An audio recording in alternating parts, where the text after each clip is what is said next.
बिस्मिल्लाहिर्रहमानिर्रहीम। खातिन हज़रात, मैं हूँ अख्तर अब्बास और आप सबको मेरा सलाम पहुँचे। इनफैक्ट ये सेगमेंट है आपके सवालों का, आपके तबसरों का। सना सईद ने लिखा है कि सर अमल करें ना करें, आपकी वीडियो देखे बिना चारा नहीं है। सच्ची कहूँ तो मज़ा आ जाता है। ऐसी सीधी और सच्ची बात करते हैं कि सीधी दिल पे जाके लगती है। कभी कभी तो मैं अपनी स्ट्रेस भूल कर दूसरों को सोचने लगती हूँ कि जिनके सरों पे इतना बोझ था कि आपने उन गठरियों को उठा के नीचे रख दिया। मेरा रब आपको सलामत रखे, आपको ज़िंदगी भर आसानियाँ दे और आपके प्यारों को भी आसानियाँ दे। सना बेटा आप सलामत रहो। आपने इतनी मोहब्बत से इतनी मीठी दुआ दी है कि जिसे कहते हैं ना, you made my day, really I mean that. और महानूर उमर ने कहा सर आप बहुत अच्छे हैं, बहुत अच्छी बातें बताते हैं। चलें ना महानूर बेटा, आपका भी शुक्रिया। और अब्दुल माजिद कहते हैं मैं मकबूजा कश्मीर से हूँ और आपका नाम और अंदाज में बड़ी प्यार भरी अपनायत है। मकबूजा कश्मीर से अब्दुल माजिद का सलाम पहुँचे और इन्होंने ईद मुबारक भी कहा है। माजिद साहब बहुत शुक्रिया, इस लेट ईद मुबारक का मुझ तक पहुँच गई, आपकी मोहब्बत भी पहुँच गई।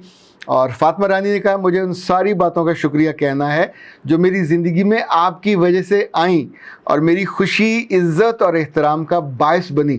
मेरे बच्चे डिज़र्व तो आप ख़ुद करते हो, मुस्तहिक भी आप ख़ुद हो, इज़्ज़त का भी, मोहब्बत का भी, एहतराम का भी। हाँ, मुमकिन है कहीं मैंने उंगली पकड़ के आपको उस पक्की शाहराह पे डाल दिया हो जिस पे ये तीनों चीज़ें आपका इंतज़ार कर रही थी। मोहम्मद रिजवान ने कहा कि सर ये जो क्वेश्चन आंसर वाला चैनल भी जल्दी शुरू कीजिए, शिद्दत से इंतज़ार है।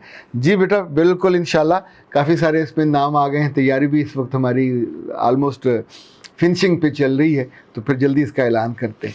सुबहात ने बड़ी मज़े का लिखा है, कहा कि सर शादी के 7 माह बाद मैं पहलवान बन गई हूँ, अभी प्रेगनेंसी भी नहीं है मगर गोश्त का पहाड़ लगती हूँ, 5 फुट 8 इंच कद है मेरा, प्लीज़ बताएं मैं क्या करूं, मुझे मोटिवेट करें और इससे पहले कि शौहर तंग आ जाए, मुझे पहले से ही ठीक होना है।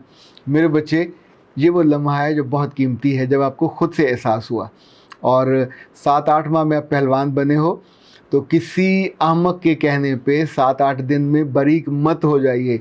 अगर ऐसा हरकत आपने किया और ये एकदम से वो एक स्पेशल डाइट होती है वो करनी शुरू कर दी, तो आपके चेहरा नाश नहीं मचेगा, सवा सत्यानाश हो जाएगा। ये सारा ढलक जाएगा, आपका गोश्त पेट से ढलकेगा, अलग से महसूस होगा कि जल्द ऊपर फिर रही है। ये जितने भी अननेचुरल, चाहे वो खुराक हो या चाहे इस तरह की स्पेशल डोज जितने लोग करते हैं, बाद में उनके गुर्दे फेलर हो जाते हैं। इसलिए कि जो ज़िंदगी का नेचुरल स्वभाव है उसी के मुताबिक ही चलना है। आपको फौरी तौर पे 2-3 काम करने। और एक बात याद रखिएगा, दुनिया का हर अक्लमंद आदमी और बड़ा आदमी और मशहूर आदमी और स्टार जो है, ये एक अच्छी खासी रकम खर्च करते हैं अपने इंस्ट्रक्टर्स के लिए, अपने एडवाइज़र्स के लिए, जो उनको बताते हैं उनके जिस्म के। इवन आप देखें हीरोइन हो और उसके जो मसल लटक जाएं और उसने स्लीवलेस पहना हो तो एकदम से डर्टी नहीं लगता, अगली लगता है। आपका जो तस्वर होता है उस जिस्म के बारे में वो सारा ख़राब हो जाता है। इसी तौर पे मर्दों को जिस तौर पे मजबूत लगना चाहिए, वो मुनहनी से हों, वो बारीक से हों या भद्दे हों या मोटे हों। आपको याद है आमिर खान एक फ़िल्म में पहलवान बना था, पेट छोड़ा इतना बड़ा, ऐसे मोटा डशकरा बन गया था और उसके कुछ दिनों के बाद ही उसने एक नई मूवी की जिसमें वो लड़का लग रहा था। ये इंस्ट्रक्टर होता, बंदा खुद नहीं होता। आई विश कि आप डॉक्टर नौशीन से रब्ता कर लीजिए या कोई आपके करीब अगर न्यूट्रिशनिस्ट हो उससे रब्ता करें। वो आपका कद देख के, वज़न देख के, जितने अरसे में बड़ा है, फिर आपको वो खुराक तजवीज़ करें। डॉक्टर साहब से रब्ता करना हो तो फिर 0301 4585 405 इनकी जो सेक्रेटरी हैं वो 3 बजे से 9 बजे तक कॉल्स लेती हैं। तो इनकी अपॉइंटमेंट का आसान तरीका है कि इसी नंबर पे आप उनको इजी पैसा करते हैं और फिर उनसे फ़ोन पे भी आप ले लेते हैं अपॉइंटमेंट और उनके क्लिनिक पे जाके भी ले लेते हैं। वो आपको पूरे महीने का फूड चार्ट, फूड प्लान बना के देंगी। वो पूरा महीना इस्तेमाल करें, एकदम से आपको फ़ील होगा ज़िंदगी आपकी नॉर्मल होने लगी है, थोड़ा सा फ़र्क पड़ेगा, अगले में प्लान बदल जाएगा। उस प्लान पे कभी नहीं चलना। डॉक्टर साहब को फिर बताना है ये सिम्टम है, ये चीज़ें हैं। अच्छा, वो भूखा नहीं मारती, वो आपके सिर्फ खुराक की जो तादाद है वो बदलती हैं और उसके वक्फे कम कर देती हैं, खुराक ज़्यादा आपको लेने लगते हैं। और ज़ाहिर एक पूरे जिस्म का तदरीज है, जो जिस्म के गोश्त बनने का, उसके कम होने का, कैलोरीज खर्च होने का, कैलोरीज बनने का। तो हर बंदे को तो ये समझ नहीं होती। जैसे हर फार्मेसी में जो बंदा दुकान पे बैठा हुआ दवाइयाँ देख देख के अगर देने लग जाए तो आधे बंदे फौत कर दे। یہ جس کو دینی چاہیے جس نے پڑھا ہو, جس نے اس کا علم حاصل کیا ہو, تو آپ ان سے یہ مشورہ لے لیجئے اور انشاءاللہ میرا خیال ہے آپ پہاڑ بننے سے پہلے ٹھیک ہو جاؤ گے. پھر آپ جو دعائیں دو گے وہ تو ظاہر ہے ہماری بونس ہوگا نا جی. سمیرہ رانی نے کہا کہ سر آپ ٹوٹے ہوئے دلوں کا حوصلہ ہو اور بے یقینی کا شکار زندگیوں کی آنکھوں میں امید اور روشنی کے دیپ جلاتے ہو. میرے بچے بڑے پڑھے لکھے ہو, بڑے اچھے سے جملے استعمال کیے, دل خوش کر دیا آپ نے. لیکن اس کا اپنا جملہ بھی ہے, سر آپ خوش رہیں, میں آپ سے بہت خوش ہوں. پیارے بچے, آپ کو میں ایک دل کی بات کہوں, یہ میرے رب کا وعدہ ہے, جب ہم رب کے کام میں لگ جاتے ہیں تو پھر لوگوں کے دلوں میں وہ محبت ڈال دیتا ہے. مجھے کئی دفعہ لوگ پوچھتے ہیں سر اس موضوع پہ آپ کو کیسے خیال آیا, یہ تو میں نے صرف اللہ سے دعا کی تھی. بیٹا جی میں کیا اور میری مجال کیا, انفیکٹ یہ رب ہوتا ہے جب مختلف بچیوں کی اور بیٹوں کی اور ان کی ماؤں کی دعاؤں کو, التجاؤں کو سنتا ہے اور وہ روتے ہیں اور اللہ سے ہاتھ جوڑ کے کہتے ہیں sir I am in trouble please help me out, تو وہ وہاں سے مجھے القا کر دیتا ہے.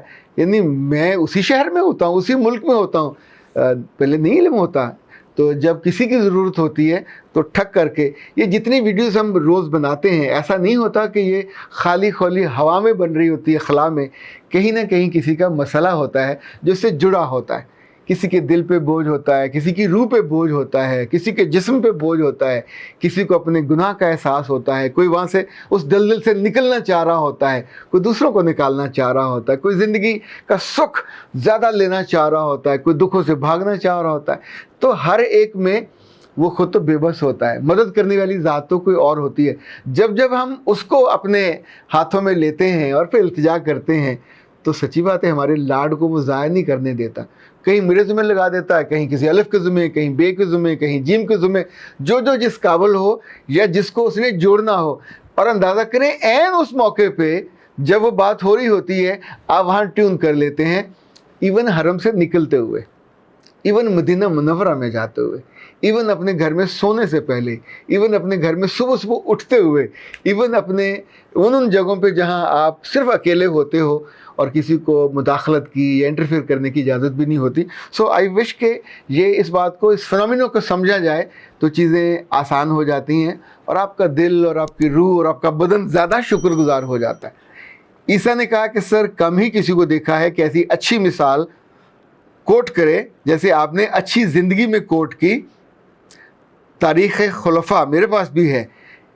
علم کی کمی خرابیوں کی بڑی وجہ ہوتی ہے, اور اگر علم پورا ہو تو انسان کو بہت ساری چیزیں سمجھ آتی ہیں.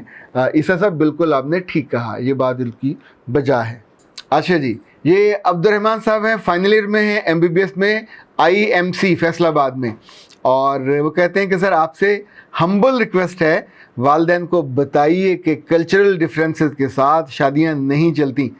عبد الرحمن صاحب بات تو بالکل صحیح ہے, اور آپ نے ایک بار وائٹ کوٹ پہنا ہوا تھا اور کہا تھا کہ اپر کلاس کی لڑکی مڈل کلاس میں زیادہ نہیں چلتی. Lifestyle, approach, dress matters.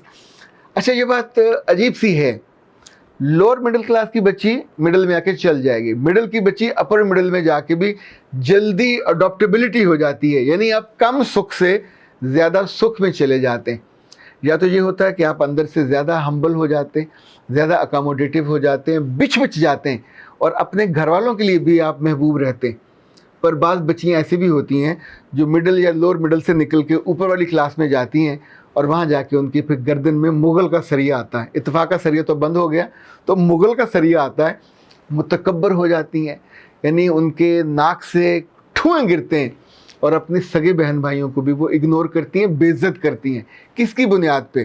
یعنی اسی کی ماں اور باپ نے وہاں بیاہ ہوتا ہے نا, اس کے اپنے وقت میں تو نہیں تھا, ماں باپ نے وہاں پہنچایا ہوتا ہے, پر اب وہ کمپیریزن اس عزت کا, اس عظمت کا, اس دولت کا ان سے کرنے لگتی ہیں. یہ تو ایک فنومینا ہے. دوسرا فنومینا یہ کہ امیر گھروں کی لڑکی والدین کسی لڑکے کی نیکی دیکھ کر یا کسی کا ٹیلنٹ دیکھ کر یا کسی کی ایسی خوبی دیکھ کر کہ یہ ان فیوچر یہ بہت بڑا افسر بن جائے گا, چونکہ بہت سارے جو سرکاری افسر ہیں لوگ ان کے ساتھ اپنی بیٹیوں کو بیاہ دیتے ہیں, اپر کلاس والے.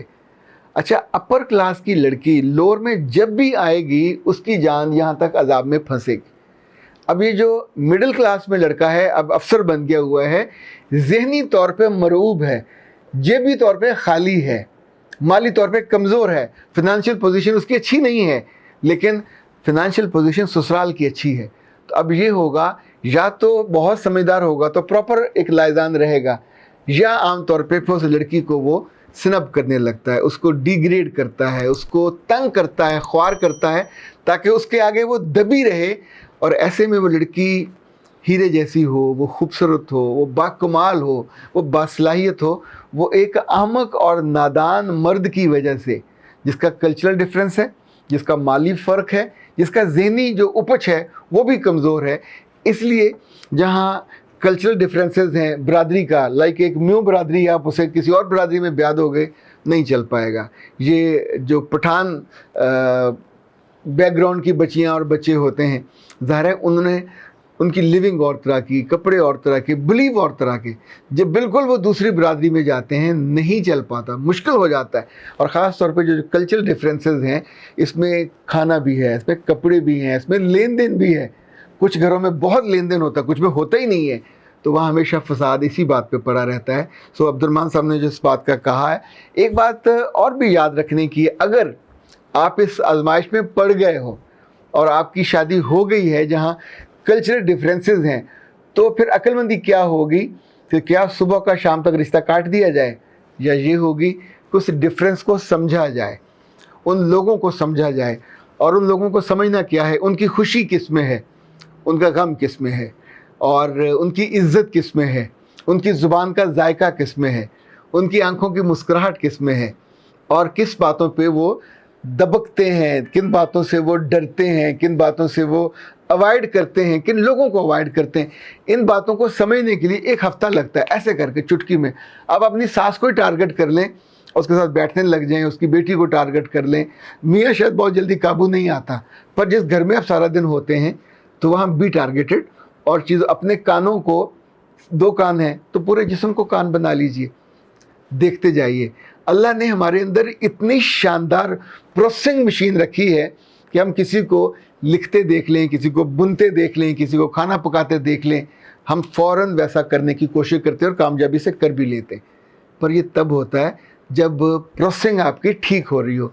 तो अपनी प्रोसेसिंग मशीन को एक्टिव रखिए, उसको बड़े मज़े से काम करने दीजिए। और ये जो डिफरेंसेस हैं, ये फिर आपके लिए थ्रेट भी नहीं रहेगा, अजाब भी नहीं रहेगा। देखें, बहुत सारे लड़के जो गरीब घरों के होते हैं, उन्होंने ज़िंदगी में कभी साइकिल भी नहीं चलाया होता, पर जब पढ़ जाते हैं, एविएशन पढ़ जाते हैं, तो फिर पायलट बन जाते हैं। तो पायलट बनने के बाद वो करोड़ों का नहीं, अरबों का जहाज़ चलाते हैं। सोशल डिफरेंसेस भी होते हैं, माली डिफरेंसेस भी होते हैं, सलाहियत का डिफरेंस भी होता है, पर आप उसको गैप को फिल करते हो। बड़ी बड़ी प्यारी खूबसूरत लड़कियां, नखरे वाली लड़कियां जब एयर होस्टेस बनती हैं तो 300 लोगों को खाना खिलाती हैं, उनके जूठे बर्तन भी जमा करती हैं, अपने आप को भी बिल्कुल खूबसूरत रखती हैं। वो कल्चरल डिफरेंस, हर बंदा फ़र्क होता है, एक से एक आला, एक से एक घटिया, और उनके साथ आप डील करते हो, उनकी औरतों के नखरे सहते हो, उनके बच्चों के पुछ पुछ करते हो, और कभी किसी को कंबल दे रहे हो, कभी किसी को तकिया, कभी किसी को जूस। और उस लम्हे आपका चेहरा एक टीवी स्क्रीन की तरह होता है जिस पे गुस्सा नहीं होता, मुस्कुराहट होती है। ये कहाँ से समझा? जब भी अंदर का प्रोसेस उसने आपको बताया कि मुझे इस जॉब को लेके चलना है, इस सेटअप में जीना है और इस सेटअप में अपना मुकाम और मर्तबा बनाना है, तो आप उन चीज़ों को जो अपनी की नहीं होती, देखी नहीं होती, सही नहीं होती, सुना भी नहीं होता, जब उसमें जाते हो तो कर लेते हो। सो इस तरह की कोई ख़बर अगर आपको किसी के बारे में मिले, फ़लाँ बरादरी तो ऐसी होती है, फ़लाँ लोग तो ऐसे होते हैं और बड़ा फ़र्क होता है, अगर आप कभी उस जगह चले जाओ और आप ब्याहे जाओ और शादी हो जाए, तो फिर प्यारो इसको इज़्ज़त का मसला बनाओ, इसको अपनी अना का मसला बनाओ, इसको अपनी ज़िद का मसला बनाओ कि अब मैंने यहाँ डट के रहना है। और वो कहते हैं वस के दिखाना है, जो वसना चाहे उसे कोई उजाड़ नहीं सकता, और जो कोई उजड़ना चाहे उसे कोई बसा नहीं सकता। अख्तर अब्बास को इजाज़त दीजिए। अस्सलाम वालेकुम।